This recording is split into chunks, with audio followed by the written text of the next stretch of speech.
Menjelang akhir tahun 2020, Indonesia masih mencatatkan laju penyebaran COVID-19 yang cukup tinggi. Rata-rata dalam 3 hari terakhir saja ada 7.000 penambahan kasus baru harian COVID-19 di Indonesia. Libur akhir tahun diprediksi akan mendorong lonjakan kasus aktif harian mengingat ramainya antusiasme masyarakat untuk berwisata. Pemerintah memang memprioritaskan pemulihan kesehatan dan ekonomi bisa berjalan berdampingan, namun 60 daerah di Indonesia masih masuk zona merah. Belum lagi di tengah euforia vaksin masyarakat kian dihebohkan dengan kemungkinan transmisi COVID-19 jenis baru di dunia. Waktunya untuk mengevaluasi apakah kebijakan gas dan rem yang diambil oleh pemerintah berimbang dengan kemampuan merawat pasien positif COVID-19. Kami bahas malam ini dengan narasumber yang bergabung dari luar studio. Ada Dr. Lia Gardenia Partakusuma, Sekjen Perusahaan Perhimpunan Rumah Sakit Seluruh Indonesia. Selamat malam, Dr. Lia. Waalaikumsalam warahmatullahi wabarakatuh. Ada Pak Saleh Daulay, anggota Komisi 9 DPR RI. Selamat malam, Pak Saleh. Selamat malam. Assalamualaikum. Waalaikumsalam. Saya ke Dr. Lia dulu. Dok, jadi sebetulnya ada beberapa informasi yang menyebutkan bahwa sejumlah daerah sudah tidak mampu lagi menampung pasien positif COVID-19. Rumah sakitnya sudah penuh terisi dengan pasien positif COVID-19. Ada berapa daerah sebetulnya, Dok, yang mencatatkan sudah tidak mampu lagi untuk menampung pasien? Memang kalau saya dapat dari data rumah sakit online tanggal 24 Desember kemarin, hunian rumah sakit itu kurang lebih sekitar 62,4%. Dan memang tidak merata karena dari berbagai daerah ini tergantung dari kasusnya dan juga tergantung dari kesediaan tempat tidur yang ada di tiap daerah. Dari data tersebut ada beberapa provinsi yang sudah lebih dari 70%. Seperti kita ketahui bahwa rumah sakit itu paling bagus kalau huniannya itu untuk COVID ini bisa di bawah 50%. Betul. Kenapa? Karena kita harus mana yang pasien bisa pulang, mana pasien yang masuk baru itu harus seimbang harusnya sehingga tidak terjadi stagnasi. Karena pasien-pasien COVID ini kan lama rawatnya itu biasanya cukup panjang sehingga dibutuhkan spare tempat tidurnya. Nah, saat ini ada beberapa daerah yang dilaporkan memang angkanya lebih dari 70%. Kurang lebih antara lain adalah Yogyakarta, kemudian juga ada Jawa Barat, Banten, Jawa Tengah, Jawa Timur, DKI, dan Sulawesi Selatan. Nah, itu yang mudah-mudahan dalam waktu dekat tidak akan bertambah lagi gitu. Karena kalau makin bertambah tentu kesulitannya bukan hanya ruangan tetapi juga tenaga yang harus menjaga pasien-pasien tersebut. Demikian, Mbak Eva. Oke, Dr. Lia, tadi kita sama-sama sudah dengarkan bagaimana pernyataan dari Wagub DKI Jakarta yang mengatakan bahwa di Jakarta ini masih siap untuk menampung pasien positif COVID-19. Artinya kalau disebutkan siap ini tapi memang sebetulnya sudah melebihi dari 70% begitu. Ya. Kalau untuk Jakarta sendiri, angka waktu 24 Desember itu adalah sebesar 69%. Tetapi itu tentu bervariasi karena kita kan punya macam-macam ya. Ada isolasi biasa, kemudian ada isolasi dengan tekanan negatif, ada isolasi dengan peralatan khusus gitu, setingkat ICU. Nah, ini berbeda-beda. Yang saat ini memang masih bisa diisi pasien lagi adalah ruang isolasi biasa. Tetapi kalau memang memerlukan tindakan khusus seperti di ICU, ini rumah sakit sebetulnya beberapa rumah sakit sudah mulai kewalahan begitu. Sehingga perpindahan pasien satu ke rumah sakit lain itu agak sulit memang. Jadi definisi siapnya ini seperti apa? Siap untuk menampung pasien-pasien yang tidak memiliki gejala begitu ya? Bisa diterjemahkan seperti itu, Dok? Mungkin yang bergejala ringan, sedang ya, sedang. Karena kita sekarang sudah membuat satu ketentuan bahwa dari Kementerian Kesehatan juga minta agar kita lebih selektif. Jadi untuk yang ringan atau tidak ada gejala diharapkan bisa diisolasi mandiri ya di rumah atau dilakukan di tempat-tempat yang bisa diawasi oleh petugas kesehatan. Biasanya Pemda itu membuat tempat-tempat semacam itu. Nah, rumah sakit diharapkan hanya menerima pasien-pasien yang sedang dan berat. Nah, kalau memang ini bisa kita atur, itu mungkin bisa cukup tempatnya. Tetapi kalau tidak ada pengaturan, ini bisa jadi agak sulit. Dan satu lagi, untuk pasien-pasien yang dengan penyakit penyerta, itu tidak mudah untuk mendapatkan SDM ataupun ruangan yang sesuai. Karena kita kan harus juga menyesuaikan peralatannya, misalnya butuh hemodialisa, tentu kita harus kirim ke tempat yang punya HD dan punya SDM misalnya. Nah, itu yang mungkin perlu disesuaikan. Gitu, Mbak Eva. Oke, sejauh ini apakah cukup sulit untuk mengatur jumlah pasien sesuai dengan yang tadi dokter sampaikan?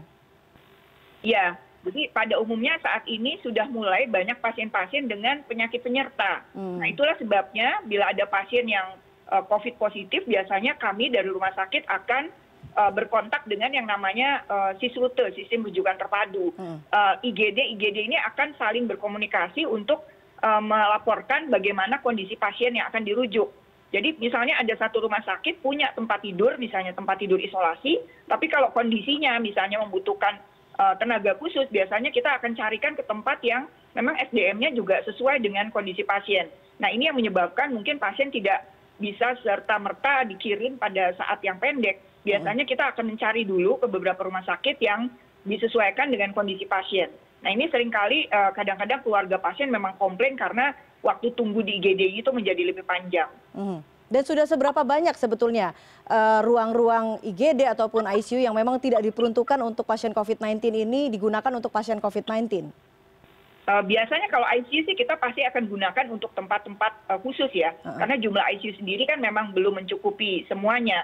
Tetapi yang menjadi agak sulit adalah ruang isolasi yang bertekanan negatif. Ini yang mungkin agak langka. Kalau isolasi ruangan biasa tanpa tekanan negatif atau tanpa alat-alat itu cukup biasanya. Tetapi kalau untuk yang lain itu yang biasanya kita harus mencarikan tempat lebih sulit gitu. Seringkali kalau kita ngobrol-ngobrol by phone kan juga mencari ICU misalnya. Mencari ICU kita harus berputar-putar dulu dan biasanya kita juga harus menyesuaikan dengan kondisi pasien.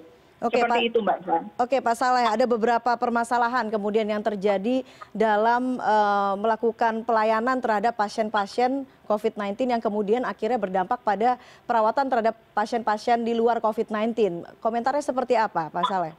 Jadi kita harus jujur ya melakukan evaluasi terkait dengan kesediaan ruang inap dan ruang kamar di kita yang karena saya sendiri katakan bahwa ini banyak sekali yang datang ke rumah sakit kalau tidak ada tempat. Contoh, jauh saya sudah diminta tolongin 2 orang. Ya, orang yang minta supaya dibantu bisa diterima ya rumah sakit saja. Karena dia sudah booking ada rumah sakit, 2 orang ini rumah sakitnya belum. Dan saya juga ya ke beberapa orang teman yang bekerja di Kementerian Kesehatan itu mereka juga minta waktu lah cepat cari. Itu artinya memang tinggian rumah sakit Jakarta itu sangat tinggi. Ada 3 minggu yang lalu saya pengalaman juga ada pejabat di salah satu universitas besar itu meminta tolong untuk dicarikan dan waktu itu dia kawan rumah sakit standar yang alat-alat ya, sehingga minta ke rumah yang besar. Nah karena lambat ya, mereka kan juga terlambat dan karena terlambat begitu sudah mau ke rumah sakit itu akhirnya meninggal dunia.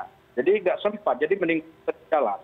Nah ini ada contoh aktual, memang tingkat Jakarta sekarang tinggi sekali. Dikatakan sekarang 10%, berarti kan 7% itu tinggi sekali. Dan perlu pemerintah melakukan langkah-langkah antisipatif. Ya, saya menyatakan ada 2 sebetulnya hal yang perlu dikerjakan oleh pemerintah ini. Pertama, itu memastikan seluruh rumah sakit itu mau untuk merawat yang pasien COVID ini.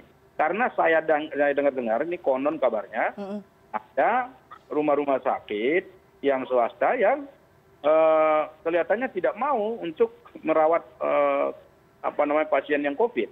Nah kalau begitu modelnya kan itu tentu ketergantungan kepada rumah sakit pemerintah itu akan menjadi tinggi sekali. Jadi karena itulah maka kita harus mendorong bahwa seluruh rumah sakit itu bisa merawat pasien yang COVID-19. Kemudian yang kedua yang bisa dilakukan oleh pemerintah adalah bagaimana agar memfungsikan katakanlah rumah-rumah perawatan yang selama ini ada di berbagai tempat. Misalnya kan seperti Wisma Atlet. Wisma Atlet itu berubah di rumah sakit ya. Nah kita berharap Wisma Atlet seperti ini itu harus dibuka lebih banyak. Kalau Wisma Atlet bentuknya, tapi rumah-rumah rumah-rumah singgah atau kantor pemerintah seperti misal tempat-tempat pelajar yang tidak dipakai haji dan seterusnya, itu harus coba dari sekarang persiapkan. Ya, saya katakan bukan untuk dipakai dulu, tapi dipersiapkan. Jika sewaktu-waktu itu dibutuhkan, itu harus disiagakan. Di antara alat-alat fundamental yang digunakan di dalam perawatan COVID ini, diantaranya katakanlah ventilator, ya, kemudian alat yang mendasar itu harus betul-betul ada, betul-betul diperhatikan pemerintah. Kalau tidak sekarang, nanti pada saatnya ini COVID-19 ini makin tinggi, jumlah orang yang banyak, kalau pemerintah siap nanti kerepotan. Jadi ini sebagai pemerintah betul-betul dicatat pada persatuan rumah sakit ya. Itu tolong yang tadi rumah sakit swasta semuanya harus dikerjakan. Jadi ini di sini saatnya kita membantu pemerintah. Di sinilah saat kebijakan kita kepada rakyat. Di sinilah saatnya kita meneguhkan esensi kita sebagai pekerja kemanusiaan. Dokter Lia, silakan ditanggapi. Ada sejumlah rumah sakit swasta yang menolak untuk menangani pasien positif COVID-19. Seberapa jauh kemudian Persi ini mendapatkan informasi itu dan apabila kemudian dibuat rumah perawatan yang seperti disampaikan Pak Saleh ini, seberapa visible itu dan seberapa lama kemudian itu bisa siap? Ya, jadi Mbak Eva, kalau memang dari yang kami tadi sampaikan di awal, ternyata tidak semua rumah sakit mempunyai fasilitas yang lengkap. Nah inilah Persi memang hampir setiap hari kami sama nih seperti Pak Saleh juga. Setiap hari hampir kita harus mencarikan tempat untuk beberapa pasien dan sebagainya yang mencari tempat perawatan yang sesuai. Jadi rumah sakit swasta itu tidak banyak yang memang setara dengan rumah sakit pemerintah, misalnya yang rujukan kelas A maupun B. Nah, mereka biasanya kebanyakan memang kelas C, sehingga perawatannya itu tidak cukup gitu. Nah, inilah yang menyebabkan pasien-pasien dengan komorbid yang memang membutuhkan perawatan lanjutan, ada kalanya tidak berani diterima oleh rumah sakit swasta tersebut. Seringkali kami kadang-kadang agak memaksakan gitu. Cobalah dirawat saja dulu, nanti kalau memang ada perburukan atau apa, mungkin nanti bisa dibantu dengan dirujuk ke tempat lain. Nah, tetapi umumnya memang rumah sakit tersebut mendapatkan kesulitan untuk merujuk lagi. Nah, itulah dilema juga buat kami Persi. Kami ingin bahwa semua rumah sakit termasuk swasta bisa merawat pasien. Nah, tetapi manakala memang ada kondisi yang membutuhkan, misalnya SDM saja. SDM itu bukan hanya dokter. Contoh ventilator, ya. Kalau ada ventilator artinya sepanjang saat alat itu kan harus harus di maintenance, harus dilaporkan oleh perawat bagaimana kondisinya pasien. Sehingga bukan hanya SDM dokter, SDM perawat dan juga teknisi pun dibutuhkan pada rumah sakit yang memang mempunyai perawatan khusus begitu. Jadi ada lagi tambahan yaitu SDM atau fasilitas yang sesuai dengan kondisi pasien. Kondisi yang lebih atau situasi yang lebih mengkhawatirkan ini sebetulnya tidak tersedianya ruangan atau lebih kepada jumlah tenaga medis yang kemudian merawat pasien-pasien ini, Dok. Karena Menteri Kesehatan yang baru mengatakan bahwa sebetulnya masalah ruangan ini bukan menjadi masalah utama, tapi yang kemudian menjadi masalah adalah tenaga perawatnya. Tapi bagaimana kemudian faktanya dijawab setelah jeda. Kita akan lanjutkan setelah pariwara berikut ini. Tetap bersama kami di CNN Indonesia Prime News.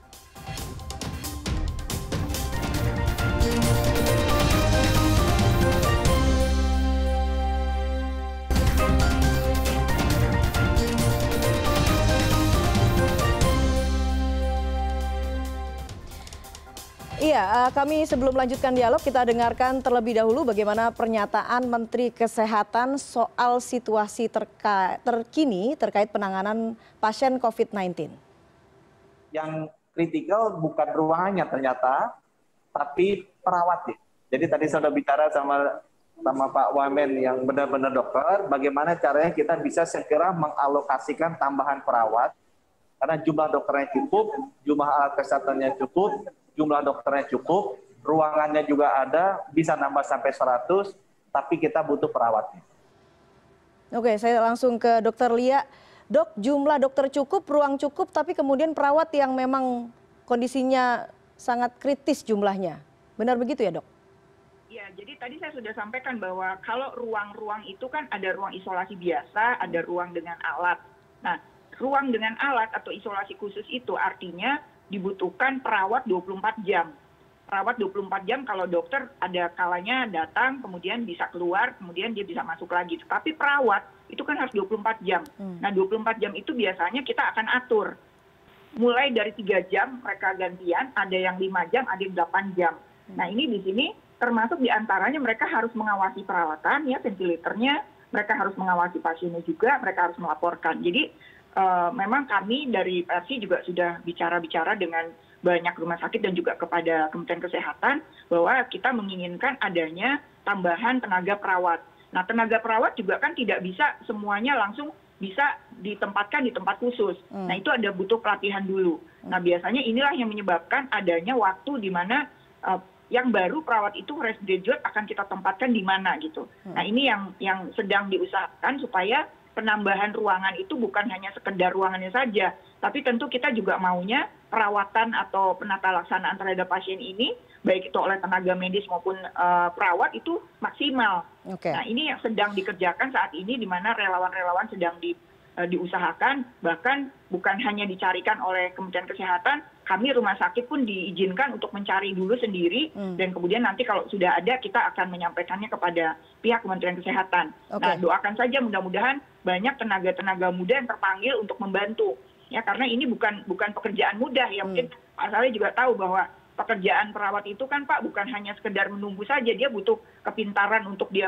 mengetahui kondisi dan sebagainya, melaporkan itu. Jadi kami dari rumah sakit ini betul-betul sekarang ini sedang apa ya, agak pusing lah. Karena apa? Karena satu hal kita harus menambah tempat tidur, kita juga harus menambahkan juga SDM, dan satu pihak lagi kita masih menyaksikan gimana masyarakat artinya mereka dengan tenangnya begitu ya pergi, dan kemudian yang saya agak khawatir adalah di mana tempat-tempat restoran dan sebagainya masih kita saksikan orang-orang yang tanpa masker, ya, sedang makan dan sebagainya. Itu kan resikonya tinggi sekali. Berapapun tempat tidur, tenaga yang diusahakan, kalau masyarakat tidak membantu kami juga akan kerepotan. Jadi mohonlah kiranya masyarakat juga bisa mendukung supaya jangan sampai harus ke rumah sakit begitu. Minimal begitu tahu kontak erat tinggal di rumah.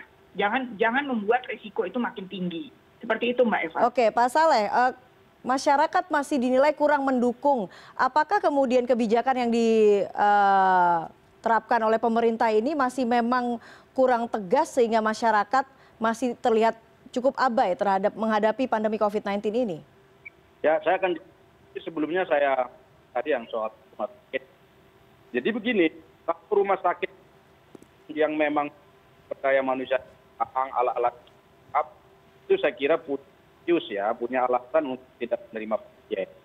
Tetapi ini dugaan saya nanti betul ini itu ada rumah-rumah standar, bahkan itu punya standar internasional, itu malah nggak mau pasien COVID. Nah, kalau yang begitu modelnya itu harus betul-betul diperiksa, mendorong pemerintah dalam hal ini untuk mengecek itu supaya harus berbahaya, ya kan, dia harus menyiapkan minimal beberapa tempat tidur di rumah sakit itu sehingga masyarakat kita yang membutuhkan pertolongan situasi seperti ini tetap boleh mendapatkan bantuan, mendapatkan pertolongan itu. Dan sekali lagi, ini rumah sakit deteksi. Dan kalau perlu diumumkan saja ke publik, ya kan nggak boleh oleh pasien termasuk COVID di mana kita sedang pandemi. Jadi kalau ada rumah sekolah itu kan ya nggak? Ya justru tujuan dari pendirian rumah sakit di mana saja ini, yaitu tujuannya adalah untuk memberikan pertolongan, bantuan kemanusiaan kepada masyarakat yang membutuhkan. Ini catatan saya. Kemudian yang kedua, soal pada protokol kesehatan, ini memang sejak awal saya sudah sering sekali mengingatkan kepada pemerintah bahwa sebetulnya yang kurang di kita itu adalah reward and punishment. Jadi kalau kita lihat punishment, misalnya apa yang diberikan oleh pemerintah kepada mereka, kelihatannya belum merata. Ada orang yang melanggar protokol kesehatan tetapi cuma ditegur saja. Tapi ada orang protokol kesehatan malah tidak, yang kemarin buat pesta di Jawa Tengah, kemudian itu dibawa ke polisi. Tetapi ada yang nyata-nyata kita seperti yang disampaikan Ibu Dr. Lia itu banyak Jakarta malah masker, kemudian tidak jaga jarak, tidak tangan, hadiri kerumunan dan seterusnya, itu punishment-nya juga nggak. Nah, begitu juga reward-nya. Orang yang tak, apa yang diberikan kepada mereka. Nah, kalau mereka ikuti protokol kesehatan, kan biasa saja. Jadi artinya ini yang dari awal mesti harus berubah. Apa di dan apa yang di semacam setelah reward ya, hadiah. Oke. Dan saya yang ditambahkan, kita harus buat semacam lockdown mini. Itu Presiden Jokowi pernah itu menyampaikan usulan ini. Tetapi pada waktu itu pengertian lockdown mini yang disampaikan Presiden adalah kan lockdown daerah-daerah. Ya. Nah, kalau yang lockdown mini ya seperti katakanlah yang dilakukan oleh Turki. Ya. Turki itu lockdownnya itu mulai dari hari Jumat jam 9 malam sampai Senin jam 5 pagi subuh. Itu semua orang nggak boleh keluar. Jadi Sabtu Minggu itu total masyarakat itu ditahan di rumah mulai dari jam 9 malam. Itu artinya lockdown. Ini kan sangat sebetulnya minimal untuk menekan penyebaran virus COVID. Apalagi zamannya ini di mana kita sekarang bukan varian baru dari virus COVID yang sudah ditemukan di Inggris, konon kabar juga di Malaysia dan Singapura. Nah, kalau ini nanti merambah lagi ke Indonesia, ini persoalan kita. Jadi karena itu ini penanganan COVID ini memang dilakukan secara sepihak, tidak dilakukan hanya satu dan lembaga, harus dilakukan secara melibatkan seluruh komponen yang dan juga jangan pernah melupakan dan keterlibatan masyarakat luas. Keterlibatan luas dan masyarakat luas tidak yakin kita akan mampu bertempur melawan virus COVID-19. Ya. Oke, jadi ada beberapa kebijakan baru yang mungkin bisa diterapkan untuk menahan laju peningkatan jumlah pasien positif COVID-19 begitu ya Pak Salah ya.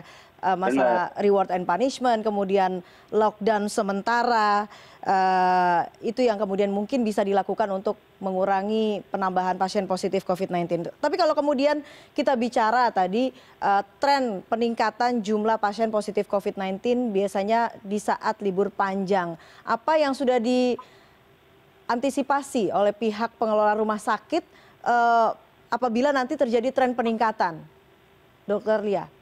Ya. Jadi seperti diketahui dari 2.946 rumah sakit itu ada 940 rumah sakit kan sudah ditunjuk. Nah kemudian juga sudah dibuat antisipasi skenario 1, skenario 2, skenario 3. Misalnya kalau misalnya dia jumlahnya masih di bawah 70%, itu apa yang harus kita lakukan. Kalau dia jumlahnya misalnya sampai menjelang sampai dengan 100%, apa yang kita mesti kerjakan. Dan kalau misalnya sampai lebih dari 2 kali lipat atau lebih dari 100%, maka yang diminta adalah tiap daerah harus mempunyai strategi sendiri. Artinya mereka harus menambah mungkin rumah sakit lapangan, bekerja sama dengan Polri, misalnya rumah sakit yang ada tenda di luar misalnya. Nah ini yang dilakukan. Nah saat ini memang kami sudah diberikan informasi bahwa tren ini meningkat terus. Nah jadi rumah sakit yang saat pertama adalah menambah jumlah tempat tidur, saat yang kedua adalah menambah SDM yang tadi sudah disampaikan. Nah yang sampai nomor 3 adalah bagaimana tiap daerah itu bisa mengatur sendiri kapasitas dari masing-masing tempatnya. Dan ya kalau bisa sih saya usul memang tiap daerah itu mungkin lockdown yang tadi disebutkan Pak Saleh ya, masing-masing tiap daerah itu nge-lockdown masing-masing. Nanti di sanalah bisa diatur berapa sih sebetulnya tempat tidur. Dari 940, Mbak Eva, rumah sakit swasta itu hanya 310. 495 adalah rumah sakit Pemda dan 28 adalah rumah sakit Kementerian Kesehatan. Gitu. Nah ini kalau misalnya tiap daerah bisa bersinergikan ini, bisa mengatur bagaimana apakah dengan angka sudah kita kan bisa lihat berapa angka yang di daerah masing-masing. Nah apalagi dengan perjalanan libur panjang ini mungkin bisa diantisipasi seperti itu. Jadi kalau dari Persi saya menginginkan lebih sinergi lagi di tiap-tiap wilayah. Kelihatannya nggak bisa pukul rata gitu, nasional mau ditambah agak susah. Tapi kalau tiap-tiap wilayah atau tiap-tiap daerah mungkin bisa mengatur, ya mungkin mudah-mudahan bisa lebih efektif begitu. Dan satu lagi, mudah-mudahan masyarakat juga kembali lagi saya juga mengingatkan bahwa Satgas ini kan terus-terusan ya berkoordinasi dengan rumah sakit, berkoordinasi dengan Pemda dan sebagainya. Tetapi itu tidak akan ada artinya apabila memang kitanya sendiri masih melanggar batas-batas itu, berpergian antar provinsi yang banyak, itu seperti sekarang libur, pulang pergi dan sebagainya. Walaupun kita misalnya taruhlah agak lumayan nih sekarang, adanya rapid antigen misalnya. Tapi berarti kalau memang positif ya tolonglah jangan memaksakan. Udah tahu positif, ada juga yang memaksa untuk pergi gitu. Nah itu saya pikir itu sesuatu yang tidak bijak begitu. Jadi mudah-mudahan bisa saling membantu dan sinergi, terutama penguatannya di masing-masing wilayah. Seperti itu Mbak Eva. Oke, terakhir dari Pak Saleh, apa yang kemudian bisa membuat adanya sinergitas antara pemerintah dan juga masyarakat untuk menghindari terjadinya tren peningkatan jumlah pasien positif COVID-19 usai adanya libur panjang Natal dan Tahun Baru ini?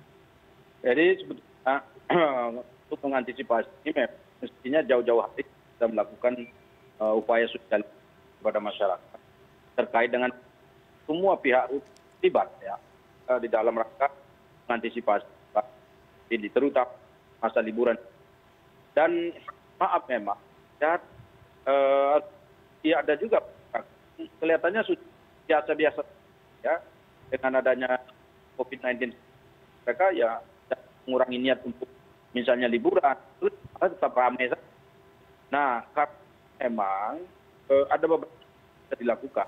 Mungkin masih ada nih liburan tahun baru, nah mungkin itu bisa dilakukan karena di tempat wisata itu ditempatkan para petugas yang siap untuk menegur, mengingatkan, menasihati masyarakat yang diduga melakukan protokol kesehatan. Itu satu. Kedua, memang harus dimulai dari diri sendiri, keluarga, dan itu betul-betul harus kita libatkan semua, ya, keluarga-keluarga yang terdekat, kemudian juga masyarakat yang ada di sekitar kita, itu menjadi satu hal yang betul-betul menjadi titik kunci dari mana agar nanti kesadaran kita untuk mengantisipasi agar COVID-19 tidak meluas bisa semakin baik.